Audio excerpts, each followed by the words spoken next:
There'd be no tomorrow, that would have been it.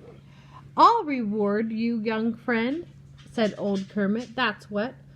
With all my life savings, every last thing I've got. But things like old shoes or a broken jackknife couldn't repay him for saving my life. The ideal reward would be a new bike. There's something, I'm sure, that a small boy would like. Yet how can a crab ever buy a bicycle without any money, not even a nickel?" He pondered the problem the whole afternoon, then far into the night by the light of the moon. But try as he might, alas and alack, he thought of no way he could pay the boy back. The next afternoon, as he crawled on the rocks, Kermit spotted the boy. You see Kermit? I don't see Kermit. Where's Kermit? He's down in the sea. Oh. Kermit spotted the boy at the end of the docks. The very same boy the crab could tell that by the faded striped shirt and the tattered straw hat. He had been lulled to sleep by the warm summer breeze, with his fishing pole propped on his patched trouser knees.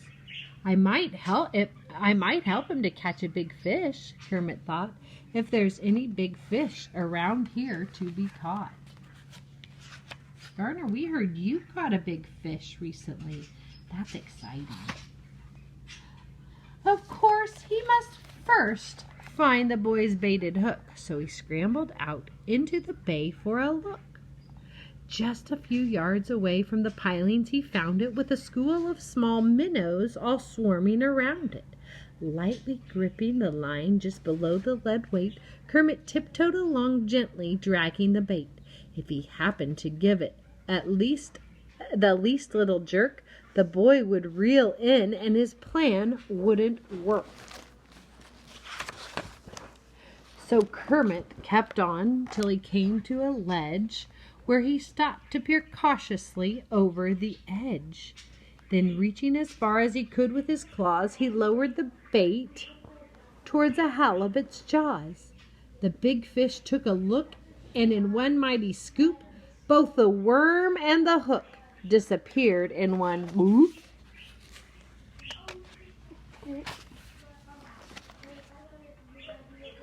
When he found he'd been hooked, he took off like a streak, and the line, which was really too flimsy and weak, suddenly snapped from the force of the shot. Somewhere behind Kermit, back near the dock. He was on his own now, with no one to help, and off he went flying through tangles of kelp. Up over the waves he went floppity-flip, straight out of the bay on a wild foamy trip. Then somewhere far out in the broad rolling sea, the furious fish finally fought his way free.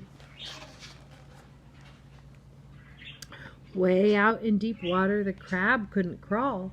About all he could do was let himself fall.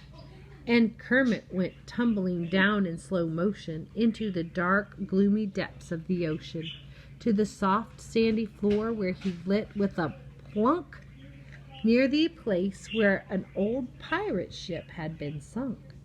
The huge hull had been smashed, all the sails ripped and tattered, and in every direction the cargo was scattered.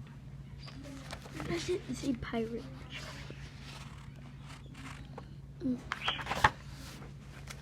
"I imagine," said Kermit, "I'm not safe down here. There's much more to this place than the weird atmosphere." Some creature was watching, the old crab could tell, by the cold, creepy feeling that ran through his shell. Crouching flat in the sand, he peered into the dark. He suddenly saw it, a monstrous blue shark. As the shark wheeled around for a head-on attack, Kermit spied an old chest that was open a crack. He got there a second before the shark did, and in a wild scramble squeezed under the lid.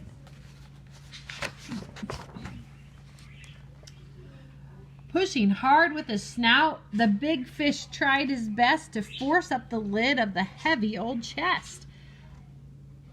He lunged with a fury and all the brute strength of his broad fins and tail and his 20-foot length. But the lid's double hinges were solid with rust and a century's thickness of barnacle crust. So the crab stayed within while the shark stayed without. All he got for his pains was a badly bruised snout. And he finally turned tail. Then away he went tearing in search of a school of sardines or some herring.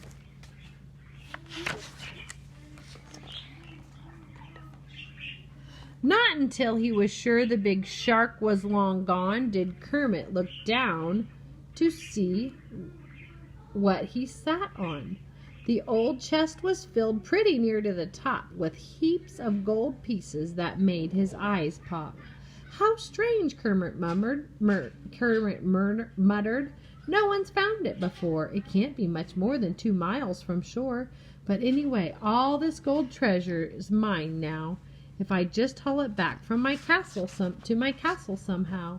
With a coin in each claw, he set off out for the bay, with his life in great danger each step of the way. Not only the shark, other big fish as well, can easily bite through a crab's crusty shell. To avoid being caught by these crab-hungry enemies, he scuttled behind the dense clumps of anemones. Here the deep shadows were mostly blue-green, so a bluish-green crab there could scarcely be seen. Every day for 3 months, Kermit made the round trip, returning each time with 2 coins in his grip. To make room for the treasure, he emptied his cave of the rubble he'd gone to such trouble to save. After stacking the gold into one gleaming pile, his crusty face cracked in a satisfied smile. He was thinking of all the great pleasure and fun such a treasure would bring to a certain someone. Then he crawled from the cave for a view of the bay in hopes he'd find his young friend there that day.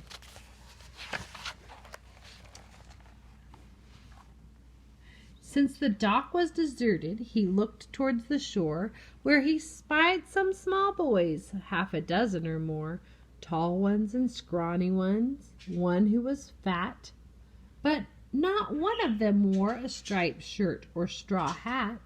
But his young friend might wear something else altogether, since the winter had come with its cold, foggy weather. But anyway, Kermit thought, what could I do? Just walk up and say, "Here's a present for you"? Then he heaved such a deep and most sorrowful sigh, he attracted a pelican roosting nearby.